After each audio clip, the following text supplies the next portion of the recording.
Hello, everyone, and welcome to a traditional Canadian crisp winter where even in Ontario we've managed to get down well below zero. And I have joyously been able to use my snowblower twice this winter as opposed to last year.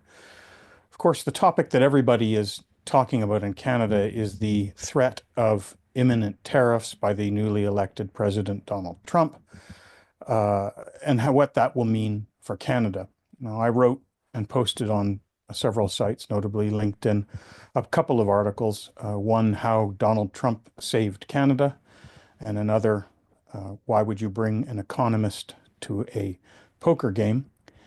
And I think both of those articles are relevant in discussing what Canada faces.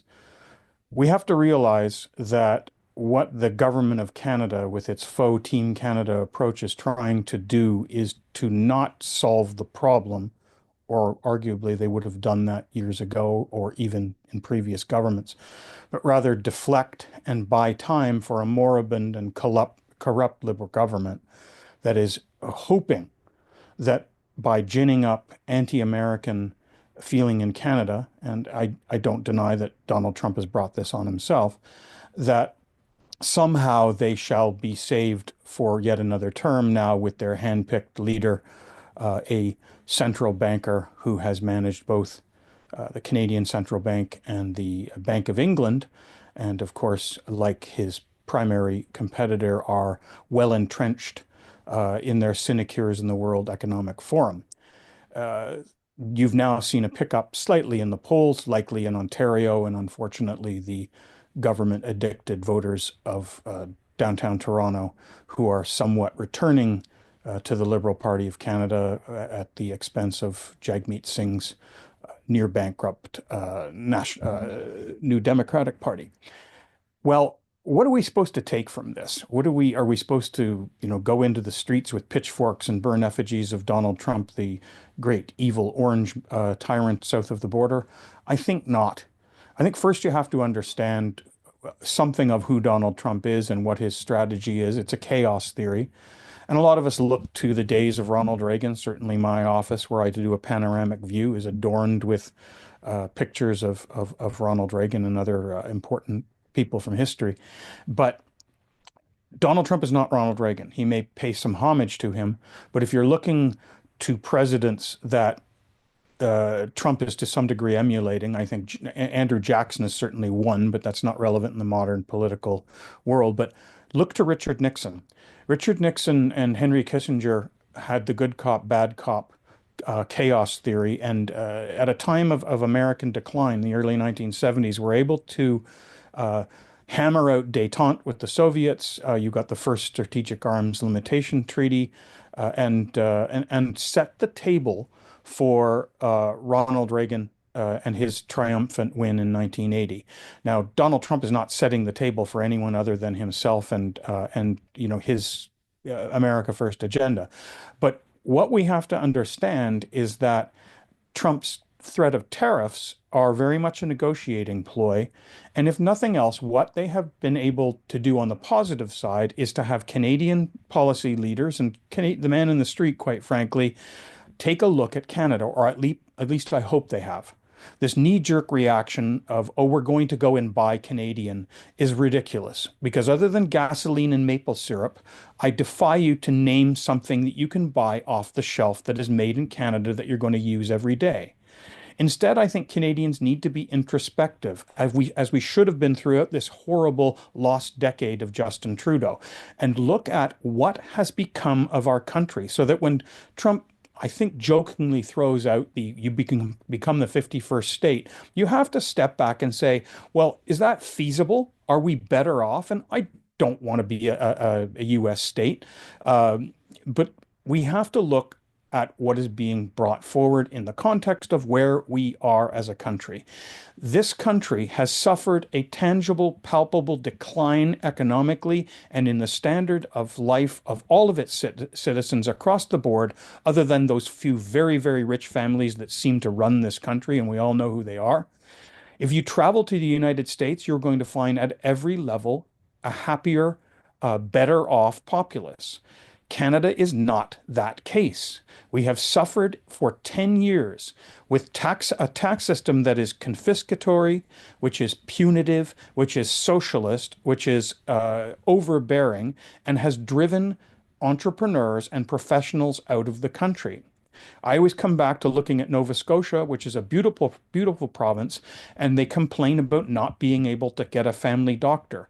Well, when you have the second highest marginal tax rate in Canada, which is 54%, that you hit at about $250,000 a year, and then you look at the alternative of I can not have winter, live in Florida, file a joint return with my spouse, and not hit the top tax rate of 37% until a Canadian dollar equivalent of about $985,000. Well, it doesn't take a lot of pulling at the heartstrings to say, I think the pastures on the other side of the border are distinctly more verdant. This is happening across the board. You're seeing capital leave the country, and they have been doing it for a decade. And friends, it is not coming back unless Canada demonstrably changes the way that it operates. Now, we've talked about, and it's been discussed by leaders on both sides of the aisle about interprovincial trade. That's been going on for years. And yet nobody has come back and said, let's fix it. We look at other structural issues, and I know no one ever wants to pick up the poison chalice of constitutional reform, but understand that when Pierre Trudeau and the premiers of the day foisted the Constitution upon Canada, a document that Quebec, one of Canada's founding people, did not and has not signed off on, that we are constitutionally flawed. We have ingrained affirmative action in our Charter of Rights, and yet we do not have basic protections for property. That's ridiculous. It's the basis of a capitalist system, and it nurtures liberal democracy. However, we have got it in our head that we cannot pick up the mantle and fix our constitution. Look at Alberta. Alberta has been horribly treated through transfer payments and through this ludicrous, what I call the watermelon tax, the carbon tax, because it is nice and green on the outside, but deepest red inside. Why are we punishing our most dynamic economic sector in the hopes that somehow we move down the production of carbon by a scintilla when India and China are not bound by this and are not undertaking national seppuku in the forms of lopping off huge sections of their economy? Canadians need to step back and understand what this country was and what made it special and different. When Justin Trudeau cannot define what a Canadian is other than to say we're not American, that is telling. That is that he has in his own mind no positive idea of what this country is and what its shared experience and what its people are all about. Well, Canada in the last 10 years has become a mess. Our crime is through the roof. Our immigration policy is an absolute joke. Open door policies that have demographically changed the nature of Canada and overwhelmed our housing and healthcare systems are something that no Canadian voted for. Canadians are an accommodating and welcoming people, but the folks who come here better understand that we prize law and order. We prize civility. We prize politeness. Now, I don't want to dump on immigrants, and we must understand that the throwing money at people during COVID and then perpetuating that, something they're now threatening to do again with some giant program to compensate workers if, in fact, these tariffs ever manifest themselves. Canadians have become, not all, but too many, have become lazy. It's easy to go on in Ontario, ODSP, or some form of government assistance and live out some bare adequacy of life. That is not what Canada is about, and that is not what Canadians should be aspiring to. We have to rediscover aspiration in this country. We have to understand that risk-taking makes us great. It creates entrepreneurs, and that profit is not a nasty word. We have to look at our history. We have to celebrate our history. There is a lot to celebrate. Canada has been a crowning achievement of hard work, of liberal democracy, of compromise strategic compromise, not this Canadian sense of compromise for the sense of compromising. We have been able to forge a country where two founding peoples have lived together. Now, I am no fan of the brinksmanship that the Legault government is trying to foist upon Canada. And I think we need a Canadian leader with the cojones to stand up and say, enough is enough.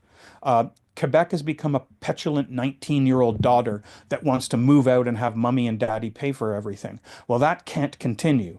And if the resolution of this is that we create a common market with Quebec and they assume their own responsibilities and a good share of the liabilities that have been run up in this country to help them along and to build this country together, then that's what's going to happen. But we have to celebrate Canadian history. John A. Macdonald, Georges Etienne Cartier, all of these people that have been excised from the historical discussion because of quite simply garbage can philosophy and lies has to stop. We also have to rebuild our military. The Americans are quite right, as our other allies are, that we have been freeloaders. The Canadian military, I remember telling Prime Minister Harper years ago, we have more auditors at Canada Revenue than we have infantry. That is appalling. We cannot field an effective combat force. Our ships sit berthed in Esquimalt and Halifax because we can't crew them. This is not the heritage and the legacy of the Canadian forces that went over the top at Vimy, landed at Juno Beach, took Falaise, fought way above their weight class at Kandahar. The Canadian military needs to be celebrated. It needs to be retooled, and we have to get rid of what the Russians call zampulets, or political officers who have infested the officer corps and care more about diversity, equity, and inclusion than combat effectiveness. So, has Donald Trump helped Canada? I think so. He has given us a moment for reflection. We have to be careful. We have to understand that our current leaders are trying to foist a ruse upon us. Canada can be a strong and wonderful nation if it decides to stand up and rediscover what made it great in the past.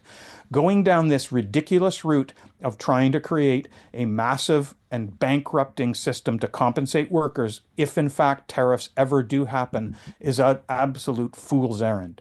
What we need to do is focus on building better systems in Canada, a tax system that rewards profit, that encourages investment both domestically and abroad. We have to put judges on the bench that understand that a crime needs to be punished, not understood. Canada, in our schools, we have to take back education and teach excellence. We have to talk to our students about what this country was and can be again, and dispense with all of this lily-livered sophistry.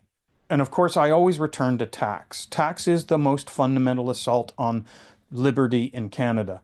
It is a means by which, through an organized system, we are in the midst of destroying entrepreneurial initiative and depriving people not just of their basic property and livelihood, but of their aspirations. The recent debacle on capital gains is simply indication that this government has no idea what it's doing on the tax front, other than they cannot control spending and look voraciously for more. This is Leviathan in its most pure form. And as you know, Leviathan must be stopped. So my friends, my fellow Canadians, the clarion call, the call to action, the battle cry is to look inside to Canada, realize what made us great and what can make us great again. And it has nothing to do with the Liberal Party of Canada and the continuation of the failed and moronic policies of the Little Prince and his court of quislings.